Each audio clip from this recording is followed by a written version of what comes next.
In the same week, the mayor of New York City was called a cockroach by a radio host whose dinner guest was the city's own police commissioner. He sat in the Oval Office across from Donald Trump. He negotiated the release of a Columbia University student detained by ICE. He answered questions about whether he uses an encrypted messaging app for government business. He explained why he was in Washington for 2 hours before anyone in New York knew he had left the state. And he stood at a podium and told a room full of reporters that he is not ashamed of who he is, not ashamed of his faith, and not ashamed of being the first Muslim mayor in the history of New York City. That was not a month. That was not even a full week. That was 72 hours in the life of Zohran Mamdani. There is a version of this story that his supporters want to tell. It is the version where a leader under siege holds the line, delivers results, and refuses to be diminished by the forces trying to diminish him. In that version, the cockroach comment is a test that he passes with dignity.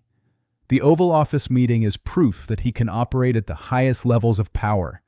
The Columbia student's release is a concrete win for the city he was elected to serve. And there is a version of this story that his critics want to tell.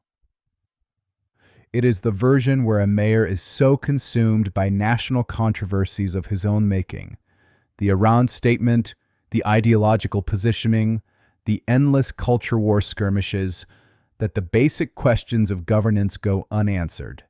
In that version, the Signal app question does not have a clean answer. The 2-hour disappearance to Washington is a transparency failure, and the security clearance that has not come through is a real operational gap in a moment of genuine regional crisis. Both versions contain truth. Neither version is complete. And the only way to understand what Mamdani's 72 hours actually tell us about the kind of mayor he is and the kind of city New York is becoming under his leadership is to look at every piece of it honestly, without deciding in advance what the conclusion should be. That is what this video is. Not a defense, not an indictment. An honest examination of a mayor who is operating under pressure that most people in his position have never faced, making decisions that will be evaluated for years, and revealing, in the unscripted moments between prepared answers, exactly who he is. You need to watch this to the end, because what happened in those 72 hours is not a collection of separate news stories.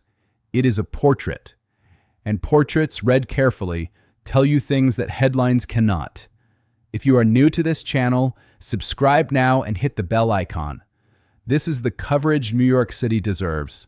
Without the cheerleading, without the spin, and without pretending that complexity is a problem to be solved rather than a reality to be understood.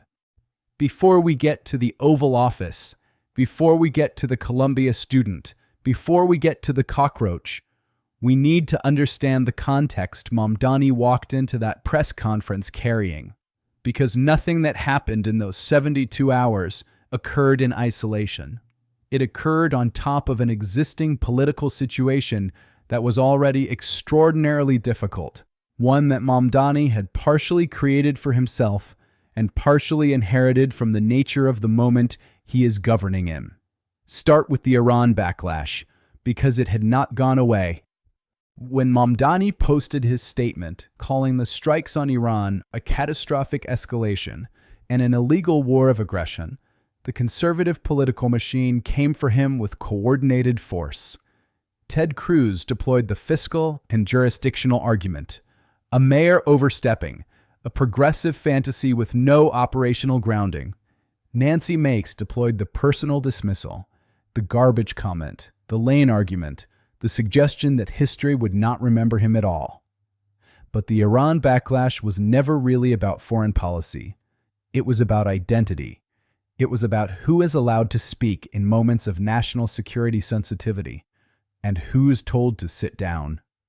And at that press conference, the question came back, reframed and sharpened. Is Iran better off without the Ayatollah? This question deserves examination, because the framing of it reveals something important about the political trap Mamdani was navigating. The question is designed to force a choice. If Mamdani says yes, Iran is better off, he validates the operation he called illegal. If he says no, Iran is not better off. He appears to be defending a government that murdered thousands of its own citizens for expressing dissent. It is a binary that erases the actual argument he was making, which was never about whether Khamenei was a good person. It was about whether unilateral military action without congressional authorization, conducted in a region with a documented history of catastrophic regime change consequences, was the right decision. Mamdani's answer was careful and, on the substance, correct. He acknowledged the brutality of the Iranian government explicitly. He said it himself. Systematic repression, thousands killed for expressing dissent. He did not soften that or qualify it away. And then he said something that his critics do not want to engage with. He is old enough to remember what happened the last time this country pursued regime change in that region. That is not a talking point. That is a documented historical record. The consequences of the Iraq War in lives lost, in regional destabilization, in the creation of the conditions that led to a decade of further conflict, are not contested by serious analysts across the political spectrum. Mamdani invoked that record, refused the binary the question was trying to impose, and held his position. But here is where the cert elementary lands, because honest analysis requires it. Mamdani has now been asked multiple times, in multiple formats, about his Iran statement. And while his answers have been substantively defensible, they have consistently been reactive rather than proactive. He is answering the questions he is asked, rather than controlling the frame of the conversation. A mayor with a communications operation functioning at full capacity would have, by this point, found a way to shift the conversation from the backlash to the substance, to force the debate onto the terrain of congressional authorization, international law, and regional consequences, where his argument is strongest. Instead, each press appearance on Iran has been a defensive posture, and defensive postures, even when they succeed, cede territory. The people who want this story to be about Mamdani's overreach, rather than about the legality of the strikes, are winning that framing battle. And Mamdani's team does not appear to have a strategy for reversing it. Now, the second sepe, transparency. Two separate questions, both of them with real teeth. The first was about Signal. A report had emerged suggesting that Mamdani or members of his administration were using the encrypted messaging application for government communications. This matters because Signal messages are not subject to the same records retention requirements as official government communications. If city business is being conducted on Signal, it creates a potential gap in the public record that the Freedom of Information Law is designed to prevent. Mamdani's answer was precise. He uses Signal for personal and campaign purposes. He does not conduct city government business on Signal as a matter of practice. He is committed to applicable rules and regulations governing official communications. That answer is either complete and accurate, in which case the story ends there, or it is carefully worded in a way that leaves open questions about what others on his staff may be doing. The phrase, "as a matter of practice," is doing significant work in that sentence. A cleaner answer would have been categorical. No city business by anyone on my team on Signal. The fact that the answer was not categorical is worth noting. The second transparency question is more serious. Mamdani traveled to Washington to meet with President Trump at the White House. For approximately 2 hours, his location was not publicly known.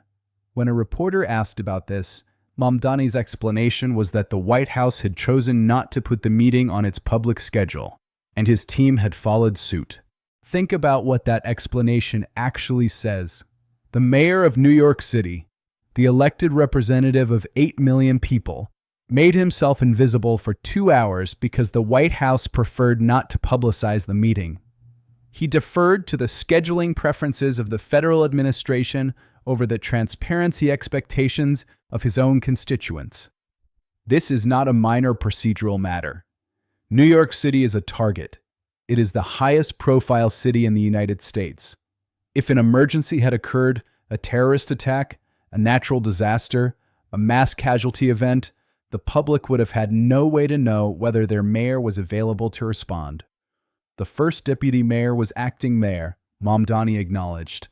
But New Yorkers did not know that. They did not know their mayor was out of state, let alone who was in charge in his absence. The explanation that he knew he would be back before the end of the day is not a satisfying answer to that concern. Emergencies do not wait for scheduled return times. Now we get to the part of the story that complicates every easy narrative about this mayor, from both directions. Mamdani sat in the Oval Office across from Donald Trump, the same Donald Trump whose Iran strikes he called an illegal war of aggression, the same administration whose immigration enforcement practices he has vocally opposed, the same president whose political allies have been among the most aggressive in attacking Mamdani's fitness for office. He sat there, and he brought up the case of a Columbia University student detained by ICE. Not just her case. He raised 5 cases, all involving Columbia students or people detained for activities on the Columbia campus. He told the president that he believed all of their cases should be dropped. And then, shortly after the meeting concluded, his phone rang. Trump informed him that the student was being released. Let us be precise about what happened here, because the precision matters. Mamdani did not negotiate a policy change. He did not extract a commitment on immigration enforcement more broadly. He did not come out of that meeting with a framework agreement that will protect the next Columbia student detained by ICE or the one after that. He got one individual released. One person who needed to be released, who is now free because a mayor made a phone call and showed up in a room. That is not nothing. That is, in fact, exactly what a mayor is supposed to do. Use every tool and every relationship available to protect the people who live in his city. The student who was released is a real person. The family that was waiting is a real family. The outcome is a real outcome. Now I need to stop for a second, and I want you to think about something before you read the next part. If you have watched this far, please like this video. This channel does not deal in simple takes, and simple takes are what the algorithm rewards. Your engagement is what makes it possible to cover stories at this level of detail. Write your thoughts in the comments. Was Mamdani right to sit down with Trump, or did meeting with the president, 2 days after calling his Iran operation an illegal war, represent a contradiction that his base deserved a better explanation for? I read every comment, because here's the question that matters most about the Oval Office meeting. Mamdani called the Iran strikes an illegal war of aggression. He said Americans do not want this war. He positioned himself publicly and forcefully as a voice of opposition to the foreign and military policy of the Trump administration. And then, within days, he sat in the Oval Office and, by his own account, did not raise the Iran strikes at all. He raised Columbia students. He came away with a result on a narrow, individual case. And he described the meeting in terms that emphasized cooperation rather than confrontation. This is not hypocrisy. It is something more complicated, and the complication is worth engaging with honestly. There is a version of this that is called pragmatic governance. A mayor does what he must to get results for his people, regardless of his broader political positions. He uses the access he has, extracts what he can, and separates the policy argument from the transactional reality of governing in a federal system. There is another version that his critics, including voices within his own coalition, are raising more quietly. That version says a mayor who calls the president's military operation illegal cannot then walk into that president's office and conduct business as usual without explaining to his constituents how he holds both positions simultaneously.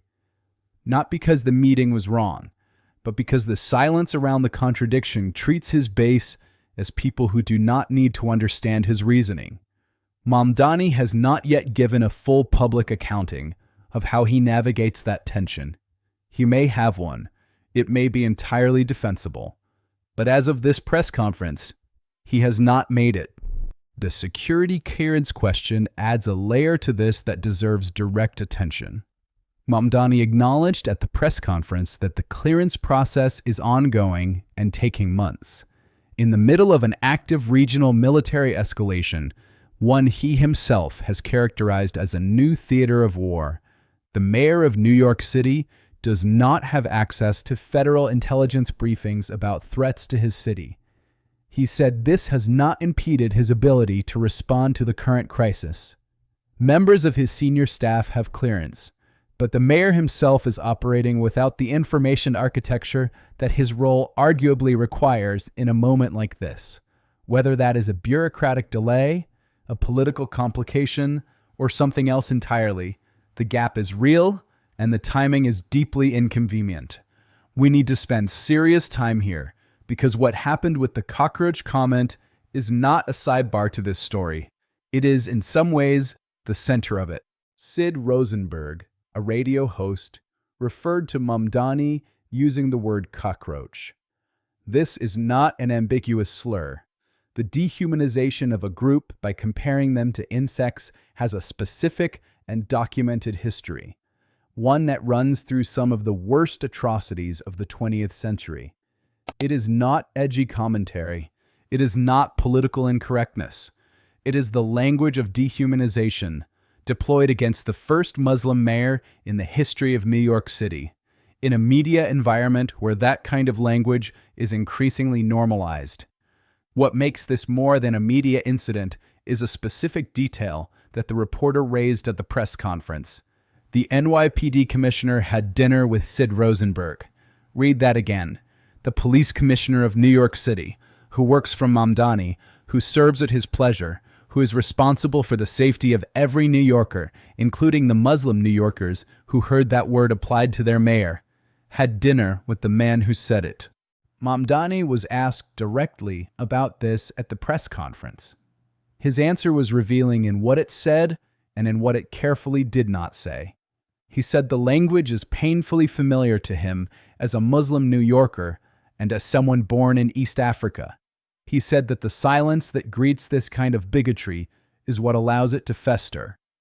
He said he has far more urgent work in front of him than indulging the provocations of a man who trades in outrage. He said he is not ashamed of who he is, not ashamed of his faith, not ashamed of being the first Muslim mayor in the history of this city. And he said there is no amount of racism that will change the way he leads. That answer was dignified. It was personal in the right way, it did not collapse into grievance, and it did not minimize what happened. As a statement of personal identity under attack, it was by any measure well executed. But here is the cert elishtiri. Mamdani did not say a word about his police commissioner having dinner with the man who called him a cockroach. Not one word. He acknowledged the question was raised.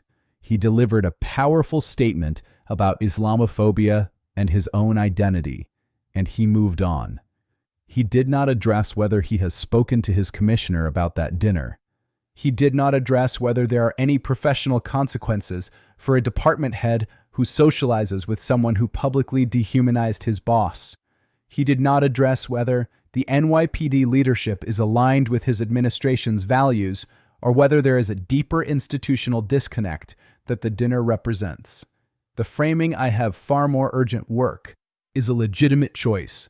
A mayor who responds to every provocation gives the provocateurs exactly the attention they are seeking.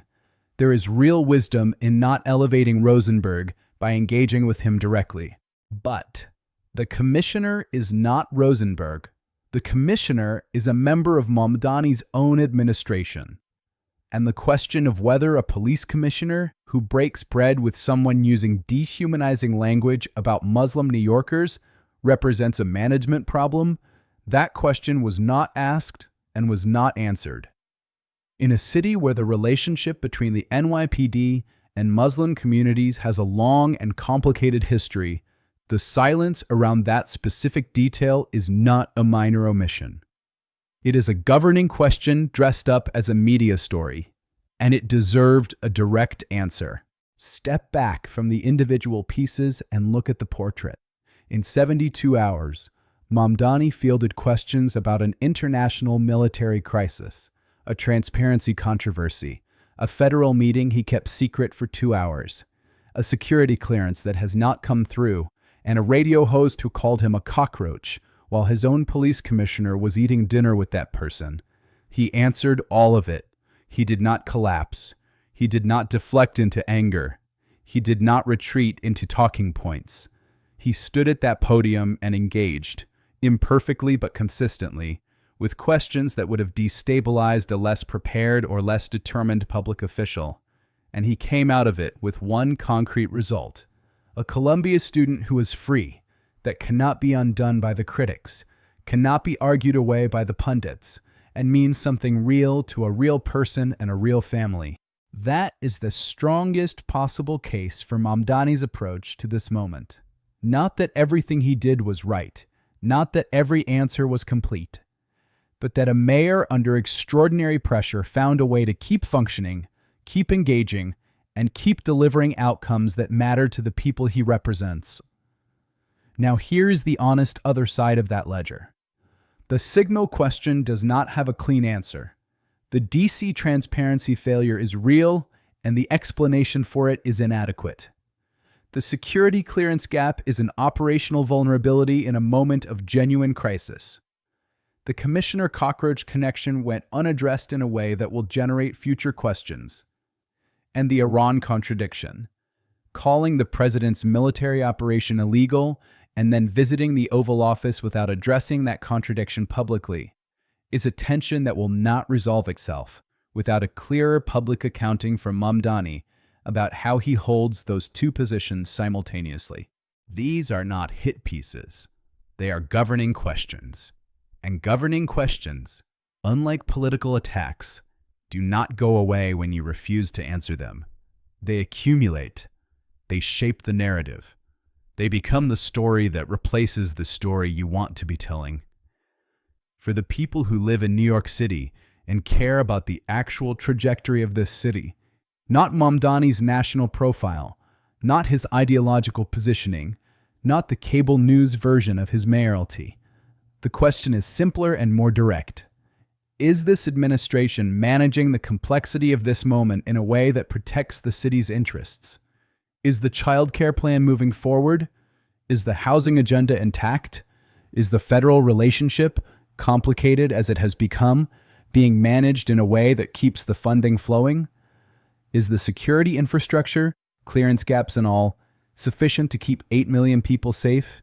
Those questions do not get answered in a single press conference. They get answered in budget documents, and capital plans, and crime statistics, and housing unit counts, and the faces of families who either got what they were promised or did not. Mamdani will be judged on those numbers. All of the press conference drama, all of the cockroach comments, all of the Oval Office intrigue, it is context. It is important context. But it is context for the primary question, which is whether this city is being governed well. The honest answer right now is we do not yet know.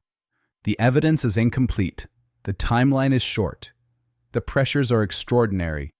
And the mayor who stood at that podium and said he is not ashamed of who he is, that mayor has not yet had enough time to show us what he can build when he's not spending his energy on what everyone is trying to tear down.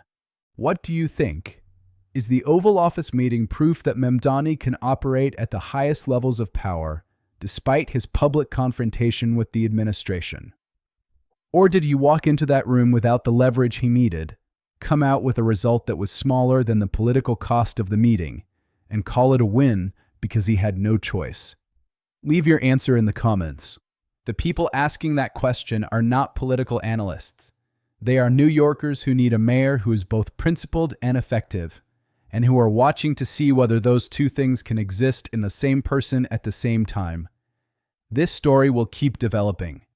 Every press conference, every budget negotiation, every federal interaction, every moment when the pressure is highest and the cameras are closest, revealing who Mamdani actually is when the prepared answers run out.